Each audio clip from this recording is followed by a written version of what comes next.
पुरानी पेंशन की बहाली के मुद्दे पर आंदोलित सरकारी कर्मचारियों की तरफ से चलाए जा रहे राष्ट्रव्यापी आंदोलन की वजह से प्रधानमंत्री नरेंद्र मोदी को आखिरकार झुकने के लिए मजबूर होना ही पड़ा है। आपको बता दें कि प्रधानमंत्री नरेंद्र मोदी ने 1 अप्रैल 2025 को अपनी महत्वाकांक्षी पेंशन योजना यूनिफाइड पेंशन स्कीम को लागू किया था और बताया यह था कि ये एनपीएस और ओपीएस का एक निकला हुआ विकल्प है। इसके नाते से सरकारी कर्मचारियों के सभी पेंशन की जो चिंताएं हैं वो खत्म हो जाएंगी, लेकिन ऐसा हुआ नहीं। यूनिफाइड पेंशन स्कीम का ड्राफ्ट बनते ही पुरानी पेंशन की बहाली के मुद्दे पर आंदोलित सरकारी कर्मचारियों ने इसका पुरजोर तरीके से विरोध करना शुरू कर दिया था। अब इसी के नाते से पुरानी पेंशन की बहाली के मुद्दे पर आंदोलित सरकारी कर्मचारियों का राष्ट्रव्यापी आंदोलन चलता हुआ नजर आ रहा है और यही कारण है कि पुरानी पेंशन की बहाली के मुद्दे पर आंदोलित सरकारी कर्मचारियों के इसी आंदोलन का असर है कि प्रधानमंत्री नरेंद्र मोदी 30 नवंबर तक में यूनिफाइड पेंशन स्कीम को वापस ले सकते हैं। इसका कारण यह है कि अभी तक यूनिफाइड पेंशन स्कीम को स्वीकार करने के लिए लगातार एक महीने के तारीखों का इजाफा किया जाता रहा, लेकिन इसके बावजूद भी सरकारी कर्मचारियों ने यूनिफाइड पेंशन स्कीम को स्वीकार नहीं किया, बल्कि पुरानी पेंशन की बहाली के मुद्दे पर आंदोलित सरकारी कर्मचारियों ने अपने सुधार की पूरी लिस्ट केंद्र की नरेंद्र मोदी सरकार को और पेंशन विभाग के सचिव के साथ पीएफआईडी के चीफ और वित्त मंत्री निर्मला सीतारमण को भेजा था, जिसमें कोई सुधार नहीं हो सका था। पेंशन मंत्री जो है डॉक्टर जितेंद्र सिंह, उन्होंने भी कहा था कि पुरानी पेंशन की बहाली के मुद्दे पर आंदोलित सरकारी कर्मचारियों के साथ हम संवाद करके इस मामले का समाधान निकालने की कोशिश करेंगे, लेकिन वो भी समाधान निकालने में असफल साबित हुए थे।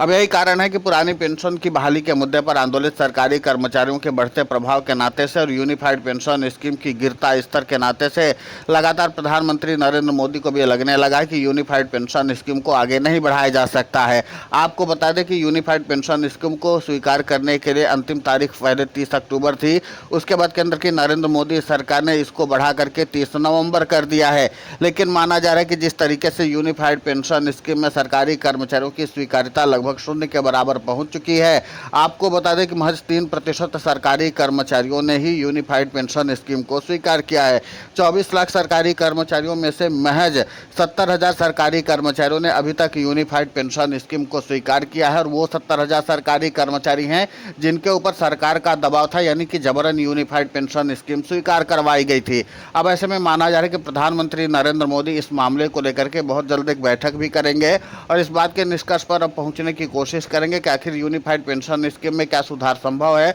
जिसकी जानकारी पहले ही पेंशन विभाग के सचिव ने प्रधानमंत्री नरेंद्र मोदी को दे दी थी कि अगर सरकारी कर्मचारियों की तरफ से जो सुधार की मांगे रखी गई हैं अगर उनको हम स्वीकार कर लेते हैं और उसमें सुधार करते हैं तो यूनिफाइड पेंशन स्कीम का पूरी तरीके से स्ट्रक्चर बिगड़ जाएगा। और इसी के नाते से माना जा रहा है कि पुरानी पेंशन की बहाली के मुद्दे पर आंदोलित सरकारी कर्मचारियों की बड़ी जीत हुई है और माना यही जा रहा है 30 नवंबर को जब प्रधानमंत्री नरेंद्र मोदी को यह पता चल जाएगा कि आखिरकार यूनिफाइड पेंशन स्कीम पूरी तरीके से फ्लॉप हो चुकी है तो प्रधानमंत्री नरेंद्र मोदी इसकी वापसी का ऐलान कर सकते हैं। सूत्रों के हवाले से मिली जानकारी के अनुसार यह बताया जा रहा है कि लगातार यूनिफाइड पेंशन स्कीम के खिलाफ सरकारी कर्मचारियों का मूवमेंट चल रहा है और आपको बता दें कि बिहार का विधानसभा चुनाव भी प्रस्तावित है और उसके बाद बिहार का विधानसभा चुनाव भी सामने आ जाएगा उसका रिजल्ट। तो जाहिर सी बात है कि जब प्रधानमंत्री नरेंद्र मोदी को यह लगेगा कि बिहार में सरकारी कर्मचारियों ने जिस तरीके से पुरानी पेंशन की बहाली के मुद्दे पर सत्ता परिवर्तन करने का काम किया है और उसी के नाते से अब इस विरोध के नाते से उनकी सत्ता भी दरक रही तो प्रधानमंत्री नरेंद्र मोदी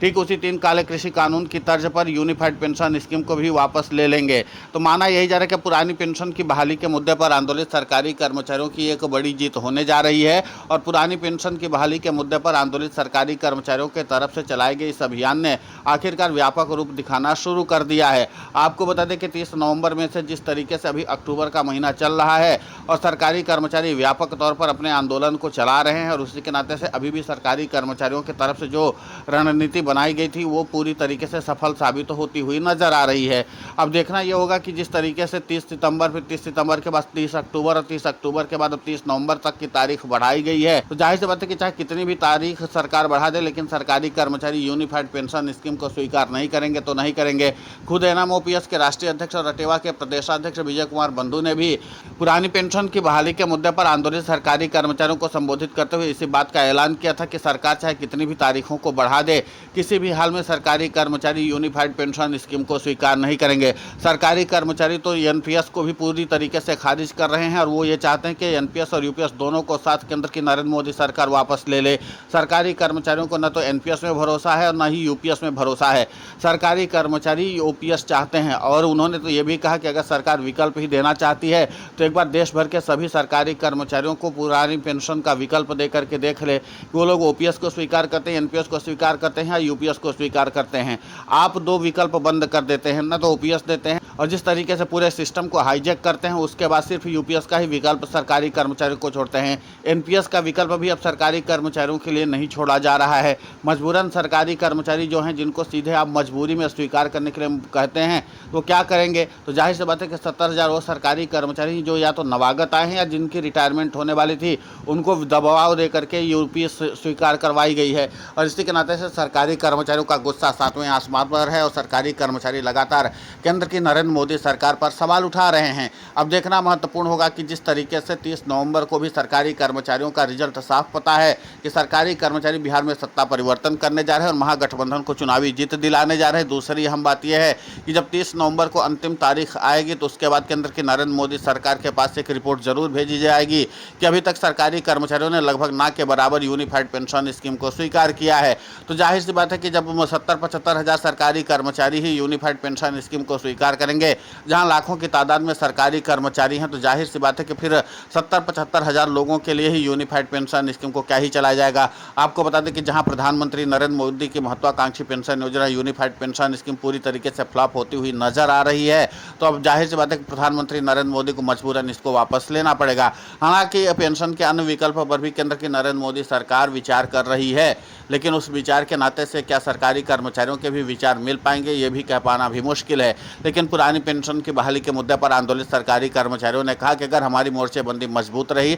हम पूरी ताकत के साथ यूनिफाइड पेंशन स्कीम का विरोध करते रहे, तो जाहिर सी बात है कि हमें सफलता मिलनी तय है। अब देखते हैं सरकारी कर्मचारियों की यह सफलता कब तक हासिल हो पाती है, क्योंकि पुरानी पेंशन की बहाली के मुद्दे पर आंदोलित सरकारी कर्मचारी आर या पार की लड़ाई लड़ने के लिए तैयार बैठे हैं। फिलहाल इस पूरे घटनाक्रम को लेकर के आपकी प्रतिक्रिया बहुत महत्वपूर्ण होती है, आप हमें कमेंट करके जरूर बताएं। साथ ही पुरानी पेंशन की बहाली के मुद्दे पर हम लगातार आंदोलित होकर के खबरें चला रहे हैं। आप हमारे समर्थन के लिए चैनल को सब्सक्राइब करें, खबर को ज़्यादा से ज़्यादा शेयर करें ताकि पुरानी पेंशन की बहाली का मुद्दा और बुलंद हो।